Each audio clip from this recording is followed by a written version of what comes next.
குரு கடாட்சம், குருவர்கள் உண்டாகட்டும். மீண்டும் ஒரு நல்ல காணொலியில் உங்களெல்லாம் சந்திக்கிறதுல மகிழ்ச்சி. என்ன விஷயம் அப்படின்னா, பல பேர் நிறைய கோயில்களுக்கு போயிருப்பீங்க. குறிப்பாக சிவாலயங்களாக இருக்கட்டும், இல்லை முருகனுடைய சன்னதியாக இருக்கட்டும், இல்லை ஜீவ சமாதிகளாக இருக்கட்டும். இங்கெல்லாம் போனீங்கன்னா தொடர்ந்து ஒவ்வொருத்தருக்கும் அன்னதானம் கொடுத்துக்கிட்டே இருப்பாங்க. நீங்களும் அதாவது நிறைய அன்னதானம் போட முடியலனாலும் சின்ன ஒரு கப்லையாச்சும் அந்த பிரசாதம் அப்படின்றது ஒவ்வொருத்தருக்கும் கொடுப்பாங்க. ஏன் உணவு கொடுக்குறாங்க? அப்படி உணவு கொடுக்கறதுனால ஒவ்வொருத்தருக்கும் என்ன மாதிரியான பயன் ஏற்படும் அப்படின்றத ஒவ்வொருவரும் நீங்க தெரிஞ்சுக்கிட்டீங்கன்னா, ஒரு உயர்ந்த பக்குவமும் ஒரு உயர்ந்த ஒரு நல்ல விஷயமும் பிரபஞ்சமும் இறைவனும் உங்களுடைய வாழ்க்கையில் குருவும் கொண்டு வந்து சேர்த்துருவாங்க. அது என்ன அப்படின்னா, அன்னதானம் பண்ணும்பொழுது முழுமையாக பல விஷயங்களும் பல விதமான மாற்றங்களும் உங்களுடைய வாழ்க்கையில மாற ஆரம்பிச்சிடும். அதுதான் என்ன அப்படின்னா, அன்னதானம் செய்யும்போது எப்பொழுது பிற உயிர்கள் பலன் அடைகிறதோ, எப்பொழுது பல உயிர்கள் ஒரு இன்புற செய்கிறதோ. ஏன்னா நீங்க வாழ்க்கையை பொறுத்த வரைக்குமே நீங்க வாழணும் அப்படின்னா உணவு அப்படின்றது அவ்வளவு ஒரு முக்கியமான தேவையா இருக்கும் ஒவ்வொருத்தருக்கும். ஏன்னா பல பேர் பல கோடிகள் நீங்க வச்சிருக்கலாம், இல்ல பல லட்சங்கள் நீங்க வச்சிருக்கலாம், இல்ல பல ஆயிரம் கூட நீங்க வச்சிருக்கலாம். ஆனா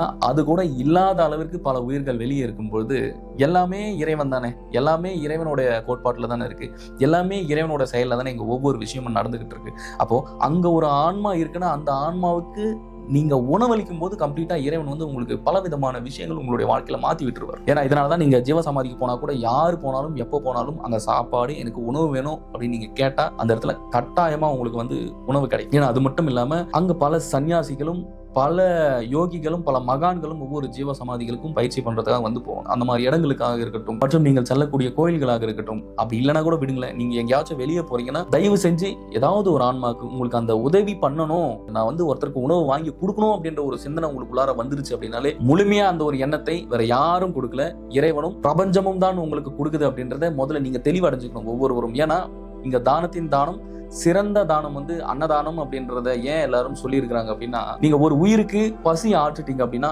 இறைவன் உங்களுடைய 7 தலைமுறைக்குமே சரி பசி ஆற்றக்கூடிய ஒரு வல்லமையும் ஒரு சக்தியும் ஒவ்வொருவருக்கும் கொடுப்பார். அதுக்குதான் நீங்க எந்த கோயில் போனாலுமே உணவளிக்கக்கூடியது அவ்வளோ இம்பார்ட்டண்டா நீங்க வச்சிருக்கிறதுக்கான உண்மையான ரீசன். அப்படி இல்லை நீங்க கோவிலுக்கு போனீங்கன்னா ஐயர் பாத்தீங்கன்னா அட்லீஸ்ட் அங்க உணவு கொடுக்க முடியலன்னா கூட கொஞ்சோண்டு தீர்த்தத்தையாச்சும் உங்களுக்கு கொடுத்து அனுப்புவார். அதுல ஒரு 4 துளசியோ இந்த மாதிரி இலைகளை போட்டு கொடுப்பார். ஏன்னா ஆகாரம் என்பது ஒவ்வொரு மனிதனுக்கும் ஒவ்வொரு உயிர்களுக்கும் தேவையுள்ள ஒரு முதன்மையான முக்கியமான ஒரு விஷயம். அப்படி ஒருவருடைய பசி ஆற்றும் போதும், ஒருவருக்கு நீங்கள் தான தர்மங்கள் செய்யும் போதும், ஒருவருக்கு உதவி செய்யும் போதுமே இறைவன் உங்களுடைய பர்ஸை காலி பண்ண மாட்டார்.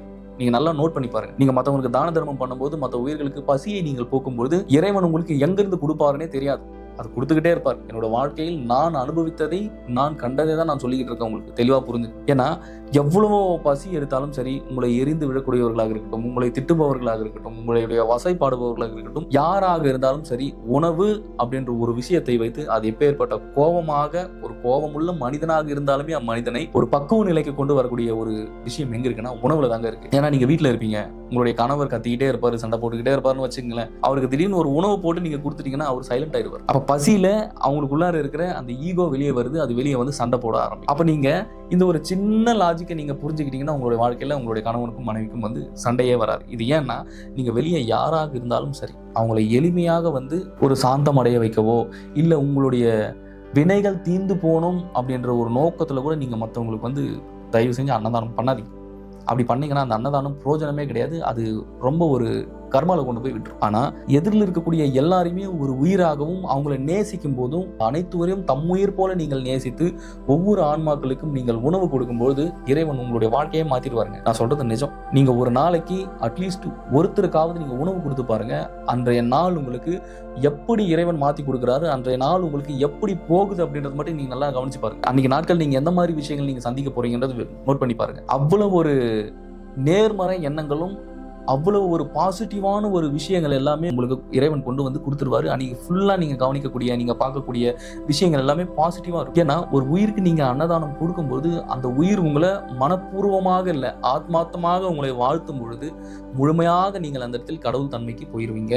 அப்படி அன்னதானம் செய்யும்போது நீங்க கடவுள் தன்மைக்கு நீங்க போகும்பொழுது உங்களை சுத்தி இருக்கக்கூடிய எந்த கர்மா வேணாலும் இருக்கட்டும், அது எல்லாமே இறைவனும் பிரபஞ்சமும் சுத்தமா உங்களுக்கு செயல்படாத அளவுக்கு அது தடுத்து நீடித்திருக்கும். ஆனா நான் சொல்ற மாதிரி நீங்க அன்னதானம் பண்ணாதீங்க. பலனை எதிர்பார்த்து தயவு செஞ்சு அன்னதானம் பண்ணாதீங்க. நான் இவங்களுக்கு அன்னதானம் பண்ணனா என்னுடைய கர்மா போயிடும், நான் இவங்களுக்கு அன்னதானம் கொடுத்தேன்னா என்னுடைய தலைமுறை நல்லா இருக்கும் அப்படின்ற நோக்கத்துல மட்டும் பண்ணாதீங்க. நீங்க ஆப்போசிட்ல இருக்கிற ஒவ்வொருத்தரும் ஒரு உயிர், ஒவ்வொன்றும் ஒரு ஆன்மா.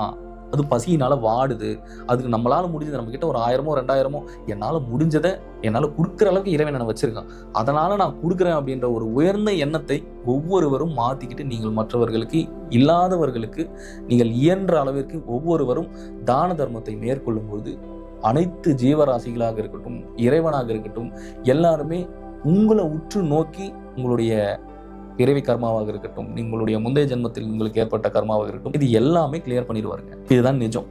ஆனா பலனை எதிர்பார்த்து பண்றது உதவியோ, பலனை எதிர்பார்த்து ஒரு தான தர்மம் பண்றது மிக மிக மிக ஒரு தவறான விஷயம். அந்த ஒரு செயலை மட்டும் யாரும் செஞ்சிடாது. பலனையே எதிர்பார்க்காம அனைத்தையும் ஒரு உயிர்மையும், ஒரு இறைநேயமும், ஒரு தெய்வ நேயமும் நீங்கள் ஒவ்வொருவரும் உங்களுக்குள்ளார கடைப்பிடித்து ஒவ்வொருவரும் மற்றவர்களுக்கு செய்யக்கூடிய ஒவ்வொரு தொண்டும் உங்களுடைய வாழ்க்கையில் நீங்கள் எங்கோ கொண்டு செல்லக்கூடிய ஒரு உயர்ந்த பக்குவத்தை உங்களுக்குள்ளார வளர்த்து விட்டுரும். ஏன்னா 2 விஷயம் தாங்க நீங்க கர்மாலிருந்து தப்பிக்கிறதுக்கும் உங்களுடைய சூழலிருந்து நீங்க வெளியே வரத்துக்கும் முதன்மையான முக்கியமான விஷயம். அது என்னன்னா, 1, பிற உயிர்களுக்கு நீங்கள் தானம் அளிப்பது உங்களுடைய சூழலையும் உங்களுடைய கர்மாவையும் எல்லாத்தையும் மாற்றக்கூடிய ஒரு வல்லமையும் சக்தியும் உணவுக்கு இருக்கு. 2வது விஷயம் என்னன்னா, கூடவே நீங்க தவமும் தியானமும் பிரம்மயோகம் போன்ற ஒரு உயர் ரக பயிற்சிகளை ஒவ்வொருவரும் தீட்சை எடுத்து ஒவ்வொரு கணமும் நீங்க பண்ணும்போதும் அது இறைவனாக இருக்கட்டும், பிரபஞ்சமாக இருக்கட்டும், 3 கோடி தேவர்களுடைய பரிபூரண அருளும் ஒவ்வொருவருக்கும் வந்து இறங்கிடும். இதுதான் நிஜம். ஏன்னா அன்னதானம் அளிக்க அளிக்க அளிக்க உங்களுடைய மனசுல இருக்கிற அந்த பழைய பதிவுகளாக இருக்கட்டும், கர்ம வினைகளாக இருக்கட்டும், இது எல்லாமே தீர்ந்து போயிடும். இது எல்லாமே தீர்ந்து முழுமையா உங்களுடைய அணுக்களில் இருக்கக்கூடிய, உங்களுடைய உடலில் இருக்கக்கூடிய, உங்களுடைய சுற்றி இருக்கக்கூடிய சூழல் இருக்கக்கூடிய எல்லா விஷயங்களுமே இறைவன் மாத்திக்கிட்டே இருப்பார். ஏன்னா இறைவன் வந்து நேரடியா இந்தா உன் பசியை நான் போக்குறேன் நான் கொடுக்க மாட்டார். ஆனா இறைவன் ஒவ்வொருத்தருக்கும் ஒரு விஷயத்தை கொடுத்துருவார். ஒரு உயர்ந்த எண்ணத்தை உங்களுக்குள்ளார திணிக்க ஆரம்பிப்பார். என்னன்னா, ஒரு உயர்ந்த ஒரு எண்ணத்தை ஒவ்வொருத்தருக்கும் உணர்த்த பார்ப்பார். யாராவது ரோட்ல நீங்க நடந்து போகும்போது ஒருத்தர் வந்து, ஐயா எனக்கு பசிக்குதுங்க, ஒரு தான தர்மம் பண்ணுங்க, எனக்கு உணவு வாங்கி கொடுங்கன்னா ஆப்ஷனே வச்சிடாதீங்க. நீங்க அந்த ஆப்ஷனை நீங்க விட்டுட்டீங்கன்னா அந்த இடத்துல உங்களுடைய மனசு சொல்ற பேச்சை கேட்டுக்கிட்டு நம்மையா இவங்களுக்கு கொடுக்கணும், இவங்க நல்லா தானே இருக்காங்க அப்படின்ற ஒரு விஷயத்தை நீங்க உங்களுக்குள்ளார பதிவு பண்ணிக்கிட்டீங்கன்னா நீங்க முடிஞ்சுங்க அந்த இடத்துல. ஏன்னா ஒரு மிகப்பெரிய ஒரு விஷயத்தை நீங்க அங்க இழக்கிறீங்க. ஏன்னா உங்களுக்கு எதிரில் அனுப்புறதும் இறைவனோட விளையாட்டு தான்.